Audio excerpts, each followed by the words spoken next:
다시 한번 돌아볼까요? 드디어 이 압살롬이 발톱을 드러냈습니다. 그 발톱은 다름 아니라 아버지를 몰아내고 자기가 왕이 되는 쿠데타였습니다. 이 쿠데타가 일어날 때 다윗은 아무리 이빨이 빠져도 종이 호랑이일지라도 싸울 수도 있었고 얼마든지 자기가 할 수 있는 힘을 다해서 막을 수도 있었습니다. 하지만 그렇게 하지 않았습니다. 자식과 싸우는 애비, 그 애비를 죽이고 다시 자기 왕이 되는 애비, 왕. 이거는 다윗이 생각할 때 도저히 정당하거나 좋은 그림처럼 보이지 않았던 거죠. 그래서 그는 그 상황 속에 모든 것을 포기하고 광야로 가기로 결정을 합니다. 어떻게 보면 이것은 하나님의 의도, 하나님의 마음이 그의 마음과 닿았기 때문인데요. 하나님께서는 이 어려움을 통해서 다윗을 광야로 인도하시면서 그곳 속에서 다시 재기하고 또 새롭게 되기 원하는 그런 계획을 갖고 계셨다. 그리고 그것을 다윗은 깨닫고 담대하게 그리고 순응하며 그 길을 걸어갔다. 어제 말씀을 대충 이렇게 정리해 볼 수 있겠습니다. 오늘은 이제 그 이후의 이야기고요. 떠나기로 결정을 하고 자기 사람들을 챙겨서 이제 예루살렘 성으로 내려가는 이 다윗의 일행에 중요한 것은 이제 두 부류의 사람들이 찾아옵니다. 첫 번째는 이 제사장 부류였어요. 이 제사장들이 와서 다윗과 함께 동행하기로 결정을 하고 그를 맞이합니다. 두 번째로는 다윗의 친구라고 불려지는 후세라는 사람이 그와 동행하기를 원하는데 이 후세는 어떤 사람인가? 아마 다윗의 가장 친한 친구이자 동시에 책사였던 것으로 봅니다. 일종의 자문도 하고 또 여러 가지의 좋은 이 정치를 할 수 있는 정보를 주는 그런 역할을 하는 분이겠죠. 그런데 이 후세와 그리고 제사장들을 지금 다윗이 어떻게 대하느냐? 도로 돌려보내고 다윗이 다시 광야로 향합니다. 이 모습을 우리가 전체적으로 바라보면 다윗이 많이 변했다는 것을 깨닫게 됩니다. 변하려면 나쁘게 변할 수도 있고 아니면은 완전히 좋게 변할 수도 있는데 다윗의 경우는 이제 완전히 예전에 밧세바와 이 간음해서 죄 짓던 그 모습도 아니고 그리고 하나님의 손을 붙잡고 자기의 권력을 도모하려던 그 사울의 모습도 아니고 이제는 정말 다윗다운 모습, 하나님 앞에서 겸손한 자의 모습, 은혜 받는 자의 모습으로 지금 변하고 있다는 것을 보게 됩니다. 자, 그렇다면은 다윗의 모습에서 도대체 어떤 모습이 은혜로운 모습일까? 만일에 우리가 하나님이라면 이 모습을 바라보면서 하나님께서 기뻐하셨을 텐데 어떤 모습이 하나님을 감동시키셨을까? 오늘 말씀을 읽어보면 저는 크게 세 가지가 눈에 들어왔어요. 우리 함께 25절의 말씀을 같이 한번 읽어보도록 하겠습니다. 25절입니다. 시작. 왕이 사독에게 이르되 보라 하나님의 궤를 성읍으로 도로 메어가라.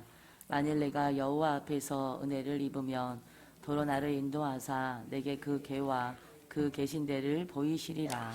사독과 이제 제사장들이 올 때 그냥 오지 않고 그러니까 언약궤를 메어옵니다.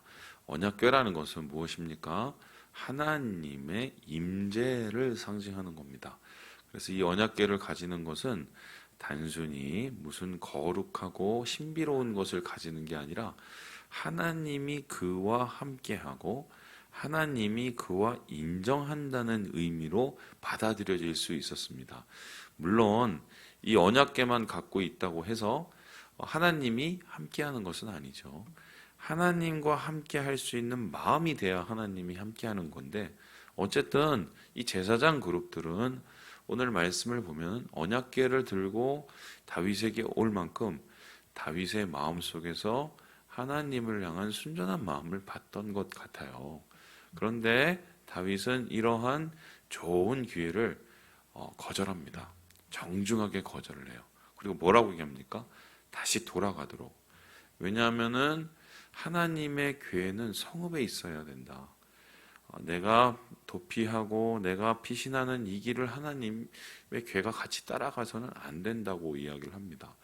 아마 이 얘기를 들었으면은 이 사독과 그의 제사장들이 굉장히 의아했을 것입니다. 이게 참 좋은 기회고 명분을 가질 수가 있는데 왜 이렇게 다윗이 포기하고 돌아가라고 했었을까?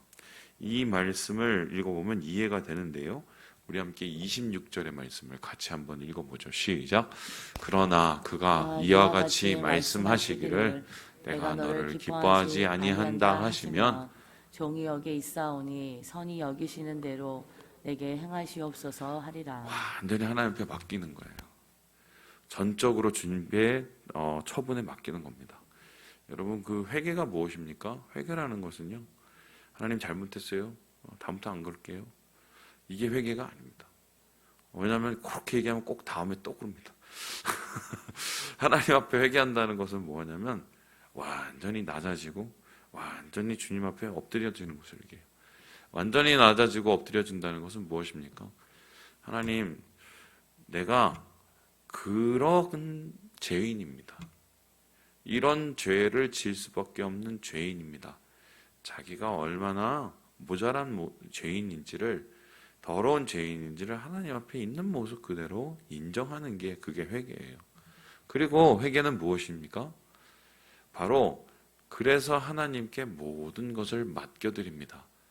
하나님의 처분을 저는 있는 그대로 받겠습니다.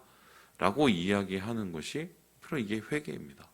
그래서 이 보통 사람들이 하는 하나님 내가 잘못은 했는데 잘해주세요. 하나님 내가 다음에는 안 해볼 텐데 또 그러더라도 뭐 어쩌겠어요. 이런 게 아니에요.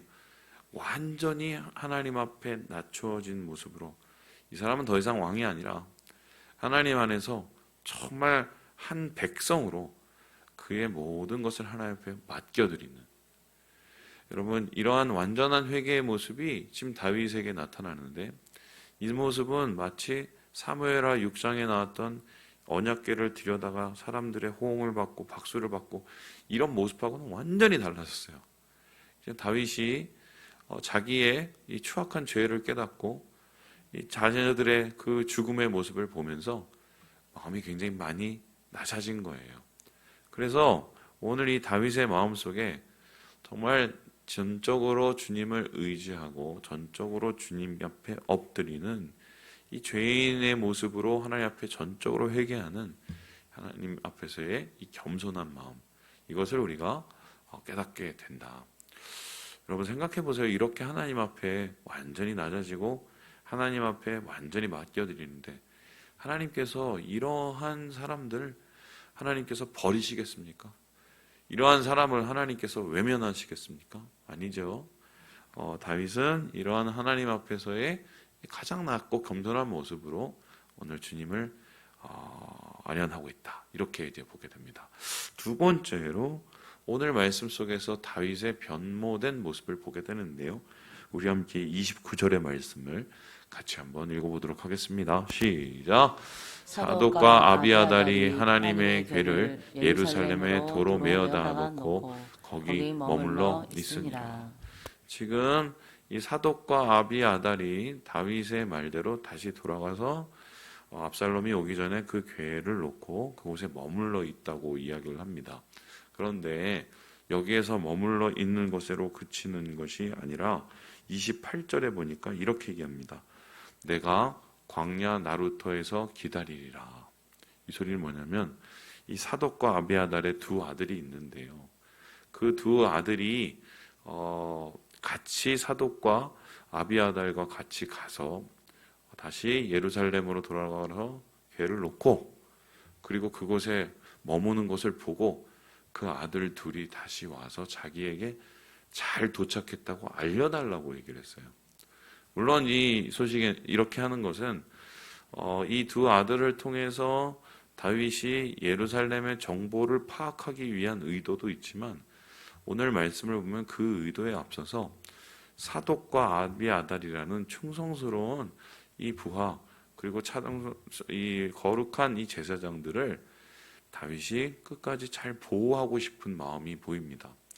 예전에는 자기의 이 치부를 가리려고 그 충성스러운 우리아라는 이 장군을 그냥 사지로 내몰아서 죽인 사람이 바로 다윗이었습니다. 그러면서 전혀 부끄러움도 없었고 자책도 하나도 없었습니다. 그런데 그랬던 이제 다윗이 마음이 낮아지고 마음이 하나님 안에서 부서져서 지금 자신의 주위에 있는 사람을 진심으로 사랑하고 아끼는 모습을 보게 돼요. 이 모습을 통해서 우리가 다윗의 마음속에 얼마나 하나님 안에서의 많은 고민과 변화가 있었는지를 헤아려 볼 수 있는 계기가 되죠. 여러분 그렇습니다. 주님의 사람들은 영혼을 아끼는 사람들이에요.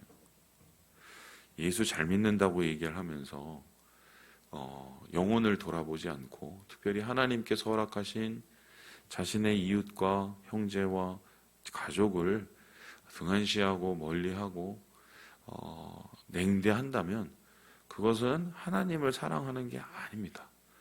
요한 사도가 요한 1서에서 분명히 얘기하죠. 하나님을 사랑하는 자는 하나님의 형제 자매들 사랑한다라고 얘기를 합니다. 형제 자매를 사랑하지 아니하면 그것은 하나님 사랑하는 게 아니라고 이야기를 합니다. 오늘 이 다윗의 변모된 모습을 통해 진정한 이제 이 사랑의 모습, 긍휼의 모습, 영혼을 아낄 줄 아는 모습으로 다시 돌아온 이 반가운 다윗의 모습을 우리가 찾게 되었다. 이렇게 볼 수 있겠습니다. 마지막으로 오늘 말씀 속에서 우리가 깨닫는 다윗의 모습은 무엇일까요? 우리 함께 36절의 말씀을 읽어보도록 하겠습니다. 36절의 말씀입니다. 시작. 그들의 두 아들 곧 사독과 아히마아스와 아비아달의 요나단이 그들과 함께 거기 있나니 너희가 듣는 모든 것을 그들 편에 내게 소식을 알릴지니라 하는지라. 오늘 이 후세라는 사람이 찾아왔어요. 이 후세라는 사람은 다윗의 친구이자 책사였는데 노년이었습니다. 그래서 다윗과 함께 광야로 나간다고 해도 사실 얼마 버틸 수 없는 그런 좀 연약한 사람이었어요. 근데 그 사람을 다시 예루살렘으로 보냅니다. 보낸 이유는 무엇이냐면 그를 믿었기 때문에 훗날을 도모하기 위함이었죠. 단순히 자기가 하나님 앞에 맡기고 기도하고 그리고 아무것도 하지 않는 게 아니라 지금 다윗은 그래도 자기가 할 수 있는 최선을 다해서 훗날을 위해서 준비를 하고 있습니다. 여러분 기도라는 것은 사실 그런 것이죠. 기도가 하나님 앞에 온전히 기르면서 내 상황을 주님 앞에 아뢰면서 또 하나님이 주시는 것들을 간절히 구하는 것이 기도지만 또 우리는 기도를 통해서 제일 중요한 걸 배웁니다. 뭡니까? 하나님이 나에게 무엇을 원하시는지를 깨닫게 돼요. 그래서 기도의 끝은 무엇이냐면 하나님이 원하시는 것을 내가 이루어가는 과정입니다. 그래서 기도와 동시에 우리가 하나님이 원하시는 순종으로 열매를 맺는 이유가 바로 이것인데요. 주님 안에서 우리가 그냥 무릎을 꿇는 것에서 끝나는 것이 아니라 그 무릎을 우리의 삶 속에서 열매로 만들어가는 과정이 기도의 완성이라고 할 수 있어요. 그래서 오늘 이 다윗은요, 이 자기에게 있었던 그 책상 아이도벨이라는 자를 하나님 앞에 온전히 맡겨드리는 기도뿐만 아니라 주님께서 주시는 이 기도의 순종을 보여서 훗날을 위한 지혜로운 처사를 남겨놓고 그것을 이루어가는 이 마음이 오늘 말씀 속에서 우리가 보게 되는 것입니다. 결국 이렇게 하나님 앞에서 변모된 이 다윗은 모든 것을 맡기고 이제 이 광야로 떠나가게 되죠. 근데 저는 오늘 이 광야로 떠나가는 이 다윗을 보면서 그런 생각이 들었습니다. 비록 모든 것을 버리고 갔으나 그는 이미 모든 것을 얻은 것이다. 왜요? 그가 잃어버렸던 하나님을 얻었고, 그리고 그가 배신했던 형제 자매들을 얻었고, 그리고 그가 놓쳐버렸던 하나님의 지혜를 다시 배웠기 때문에 사실 이것은 잃어버리는 게 아니라 되찾는 것이고, 또한 이것은 떠나는 것이 아니라 오히려 더 가까이 가는 것이다. 이렇게 오늘 말씀을 통해서 우리가 찾아볼 수 있게 되는 것입니다. 말씀을 마칩니다. 우리 사랑하는 여러분, 여러분에게 하나님이 함께 하시는 그 길, 주님의 처분을 기다리며 주의 사람을 사랑하며 또 주의 지혜와 함께 걸어가는 그 길이 오늘이 되기를 간절히 축원합니다. 그래서 주님의 열매들을 거두고 승리하는 이 하루 되시길 주님의 이름으로 축복합니다.